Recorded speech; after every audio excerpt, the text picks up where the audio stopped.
it is that time of the week when we welcome to the show BCBA Board Certified Behavior Analyst Angela Persicke. Thank you for being here with us. Of course, anytime. It's Thursday. I'm so excited to have you here. Thanks. And we should say what your position here at the Center for Autism and Related Disorders is. I am a research and development supervisor, and with the nonprofit Autism Research Group, I am the assistant director. Which is fabulous.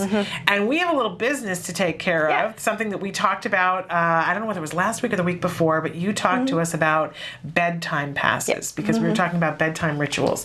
So look what I have done here. I have created a bedtime pass sticker thing because this is what I do with my spare time. And we made this on a template so that if you would like one at home, you could have the template. All you have to do is email us or you can ask us on Facebook and we will give you the template, but I think we're going to give this actual one away. But Angela, walk us through, what does this do for us? How is this going to make our lives better?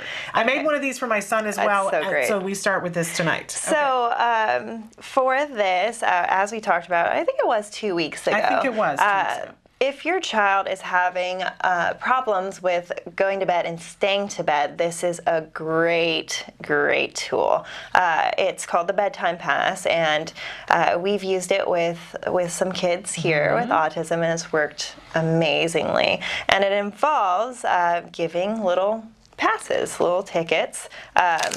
And Shannon wonderfully wrote on here, good for one trip out of bed. So if that has to do with getting water, one more hug, I just need to tell you a story, anything like that, the child only has so many coupons that they can use, and then that's it. That's it. It's over from that. And of course, this depends on how many you use, depends on how many trips the child is actually taking out of bed originally, in what we call baseline. Okay, so first thing we have to do is observe our child over how many nights? Probably, depending, maybe 3 days to a week. Okay, and we're just going to mark down how many times they got out of bed before they gave it up. Exactly. Okay, and we're not going to try to influence them on those nights. We're just trying to see how many times because I know for me, sometimes it feels like it's 22 times, but really it might be 2 or 3 times that they actually get up. So we're going to take that baseline and figure out how many. Now, if they're getting up 3 times, let's say that's what they're doing, how many passes should I give? You may want to start with 2, just one less than what they're doing now. Okay. We always want to plan for success originally, and then once the child is using those 2 coupons or less, then reduce it down to 1. Okay. So, and would I ever start, if they were doing 3, I would never start at 3, or I might if it's a really you usually want to do at least one less. Okay. Okay, so what I would do on this, when I was making this, I would just print 2 passes then, and I wouldn't put the extra Velcro on. And I'm going to hang this on my son's door so that when he gets out of bed, what he has to do is rip one of them off, and he has to come and give it to us so that it demonstrates that he is only got 1 left. Now, one of the things, as I was explaining this to my husband last night, he was saying, now, what is the purpose of this? And I said, well, that a lot of times, you were mentioning that a lot of times kids will work really hard to make sure that they have 1 left for an emergency. Yeah, just in case the boogie monster shows up. And that by saying to them, okay, we get it, I think it's so important. We all want to be heard, right? And we all want to feel comfortable. And by knowing that they have 2 trips out of bed, and your research has shown that we're much more likely to have success. Exactly. Oh, and then it's just clearly defined, and we can go on with our lives, and we can go back to sleep or watching bad television or whatever it was that we hoped that we could do if our children would just stay in bed. Okay, so not complicated. Nope. Just a couple of different steps. Now, how do we explain this to our kids? You'd explain it just like we're explaining it now. Okay. You only have these 2 chances to get what you want once you get in bed, and then after that, I'm not answering you. I'm not responding to you, and you need to stay in bed. Okay. So that's really it. hopefully, if you're at the point where you can use this, your child obviously needs to have the expressive repertoire and be able to understand some of these concepts. Like you exchange this and you get whatever you need. So maybe this isn't your first token economy kind of thing.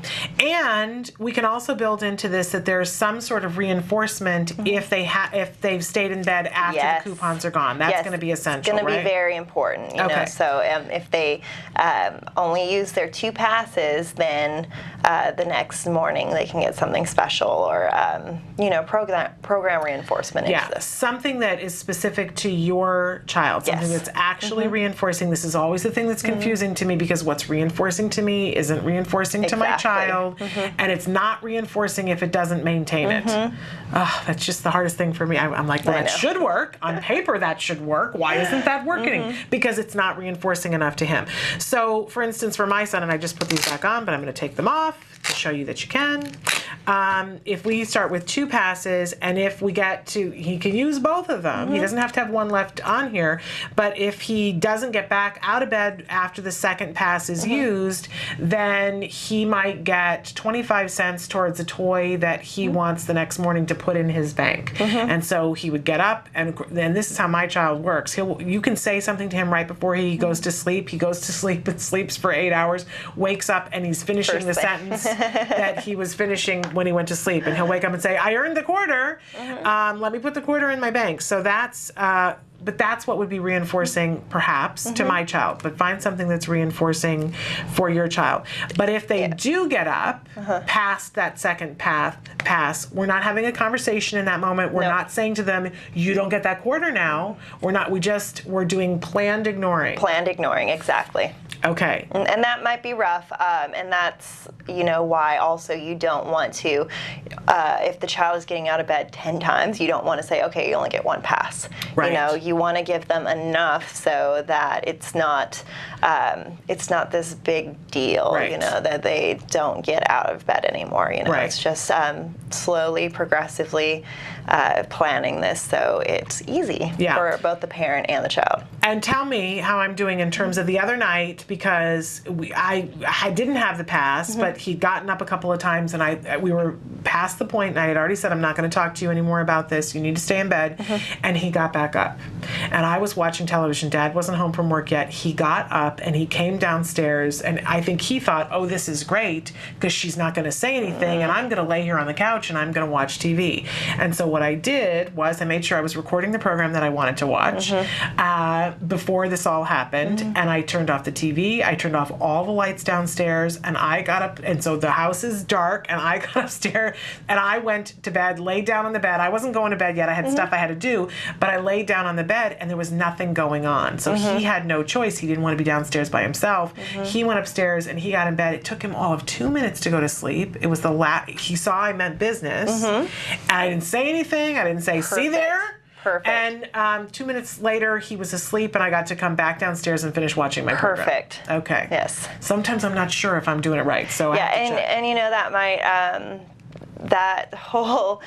that whole thing that you did and that whole behavior chain that you engaged in just to get him into bed seems like a lot of effort. But it's really important to not bargain and not have this discussion, oh, go back to bed, go back to bed, go back to bed, because when you're engaging in that, the child is still up. He's getting to escape the thing he doesn't want to do. And that really clicked with me a couple of weeks ago. And quite honestly, can I tell you, I felt like it was really severe. I was like, this really kind of stinks that I have to turn off my program, and I have to turn off the lights, and I have to go upstairs, and I have to pretend that I'm sleeping. You know what? It only took 2 minutes, and I got back to my program much quicker than any other night that week when I sat there and said, you need to go to bed. Yep. So it really was a lot less effort. Exactly. In the I know, long run. It seems like a lot more effort, but again, it's not going to be. And the thing is, the child wants to be up where something is going on and something interesting is happening. Yes. If you go do that, and that's obviously not interesting, and you're going to bed, that's not interesting to him. Nothing's going on. Yeah. And you know what I remembered, which is so funny, that when he was just a baby, when he was maybe 7 weeks old, he was staying up all night long. He just totally was. And I remember saying something to the pediatrician, and the pediatrician question said, well, what's happening when he's awake at night? And I said, well, I rock him and I feed him and I sing to him. And he said, well, why would he go to sleep? Exactly. You're having a party. Make it boring and he'll go to sleep. I didn't feed that into my brain now. I'm older. He's older.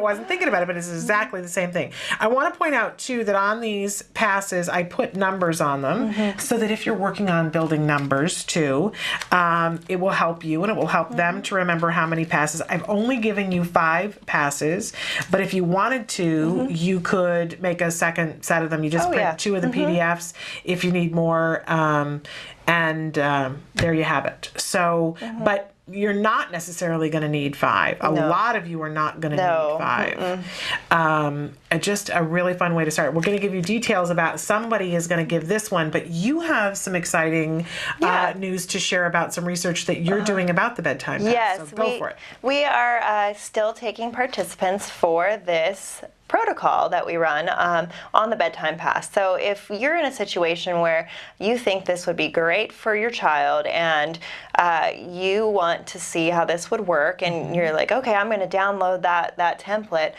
just go ahead and email us or Facebook us and let us know that you're interested in participating.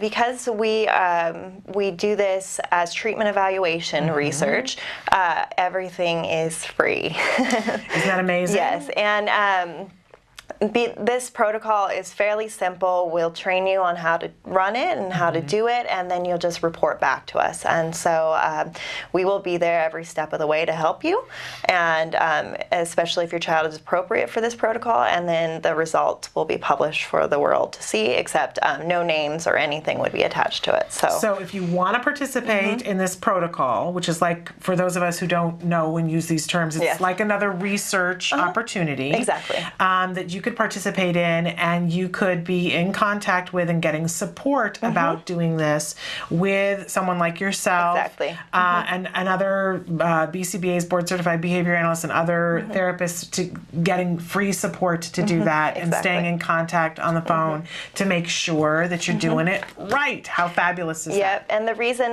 we're able to do this is because we want to disseminate the results of studies like these to show that this works and allow the world to access these data and see, okay, we can do something like this if we're having this problem.